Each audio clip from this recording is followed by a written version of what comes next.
So বন্ধুরা, আপনারা কি জানেন যে একজন হ্যাকার চাইলে খুবই সহজে আপনার কম্পিউটারে আপনি কি কি টাইপ করছেন, আপনার কিবোর্ডে কোন কি প্রেস করছেন, সবকিছু একজন হ্যাকার তার কম্পিউটার থেকে দেখতে পারবে এবং সেগুলো ইউজ করার মাধ্যমে চাইলে আপনার অ্যাকাউন্টেও সে নিজে থেকে লগ ইন করতে পারবে।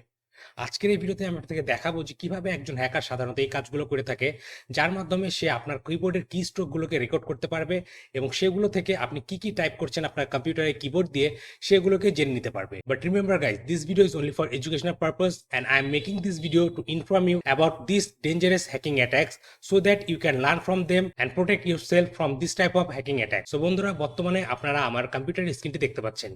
এখানে আমি আমার মেন কম্পিউটার অপারেটিং সিস্টেম হিসেবে ব্যবহার করছি উইন্ডোজ 11 এবং এই ভার্চুয়াল মেশিনের মধ্যে আমি রান করছি কাইলিনাক্স অপারেটিং সিস্টেম। এখন আমি কি করব, অ্যাজ এ হ্যাকার আমি এই কাইলিনাক্স অপারেটিং সিস্টেম দিয়ে একটি ম্যালিসিয়াস ফাইল জেনারেট করব এবং সেই ফাইলটি যখনই আমি আমার কম্পিউটারে, আমার উইন্ডোজ কম্পিউটারে রান করব, তারপর থেকে আমি আমার কাইলিনাক্স কম্পিউটার দিয়ে ইজিলি রেকর্ড করতে পারবো অথবা লক করতে পারবো যে আমার উইন্ডোজ কম্পিউটারে কিবোর্ড দিয়ে আমি কি কি টাইপ করছি। এবং মূলত একজন হ্যাকার এভাবে কাজ করে থাকে। আপনি যদি কোনোভাবে কোনো ম্যালিসিয়াস সফটওয়্যার অথবা প্রোগ্রাম অথবা ক্র্যাক সফটওয়্যার আপনার কম্পিউটারে ইনস্টল করেন, হতে পারে একজন হ্যাকার তার মধ্যে একটি কি লগার বাইন্ড করে দিবে এবং আপনি যখন সেই অ্যাপ্লিকেশনটি আপনার কম্পিউটারে রান করবেন, তারপর থেকে হ্যাকার চাইলে আপনার কি স্ট্রোকগুলোকে রেকর্ড করতে পারবে। সো সবার প্রথমে চলুন একটি ম্যালিসিয়াস ফাইল জেনারেট করা যাক।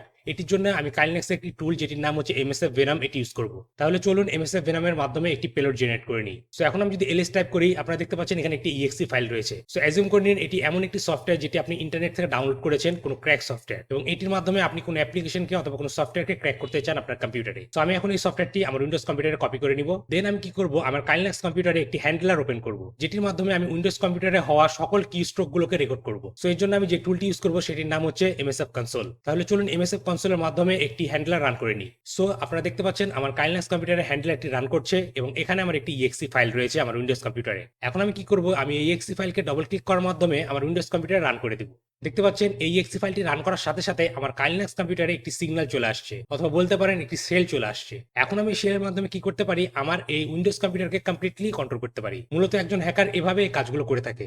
এবং এমএসএফ কনসোলে একটি টুল রয়েছে অথবা একটি অপশন রয়েছে যেটির মাধ্যমে আমরা চাইলে আপনার টার্গেট কম্পিউটারের কি স্ট্রোকগুলো রেকর্ড করতে পারি।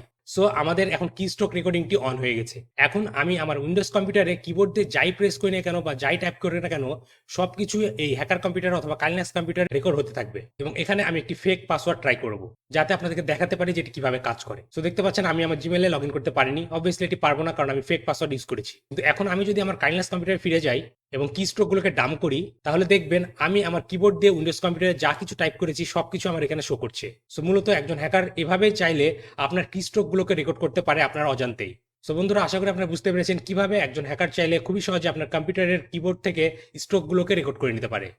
এখন চলুন কথা বলা যাক কিভাবে এটিকে প্রিভেন্ট করবেন। সো নর্মালি এটি প্রিভেনশনের প্রথম মেথডই হচ্ছে আপনারা কখনোই কোনো ম্যালিসিয়াস সফটওয়্যার অথবা ক্র্যাক সফটওয়্যার আপনার কম্পিউটার ইনস্টল করবেন না। মূলত বাংলাদেশ, পাকিস্তান, ইন্ডিয়া এই সকল কান্ট্রিতে কি হয়, অধিকাংশ ইউজারই ফেক সফটওয়্যার অথবা ক্র্যাক সফটওয়্যার থার্ড পার্টি থেকে ডাউনলোড করে ইনস্টল করে। সো এই সকল অ্যাটাকগুলোকে প্রিভেন্ট করার প্রথম মাধ্যমই হচ্ছে আপনারা কখনোই ফেক সফটওয়্যার অথবা ক্র্যাক সফটওয়্যার আপনার কম্পিউটারে ইনস্টল করবেন না। মনে রাখবেন, কোনো হ্যাকার কিন্তু কোনো উদ্দেশ্য ছাড়াই কখনোই এই ধরনের কোনো সফটওয়্যারকে ক্র্যাক করে অনলাইনে ছাড়ে না। তাদের নিজস্ব কোনো উদ্দেশ্য থাকে বলেই তারা কিন্তু একটি অ্যাপ্লিকেশনকে ক্র্যাক করে অনলাইনে এভাবে করে ফ্রি পাবলিশ করে দেয়। তো বন্ধুরা, আশা করি আপনারা বুঝতে পেরেছেন যে কোন কাজের কারণে আপনার কম্পিউটারগুলো এই সকল হ্যাকিং অ্যাটাকের শিকার হতে পারে এবং কিভাবে আপনারা এটি প্রিভেন্ট করতে পারবেন। সো বন্ধুরা, আজকের ভিডিওটি এই পর্যন্তই। আশা করি ভিডিওটি আপনাদের ভালো লেগেছে এবং এই ভিডিও থেকে আপনারা নতুন কিছু শিখতে পেরেছেন। এই ভিডিওটি যদি আপনাদের আসলে ভালো লেগে থাকে এবং এই ভিডিও থেকে আপনারা খুবই গুরুত্বপূর্ণ কিছু ইনফরমেশন পেয়ে থাকেন, তাহলে অবশ্যই ভিডিওতে লাইক করবেন এবং আপনার মতামতগুলো কমেন্ট করে জানাতে ভুলবেন না।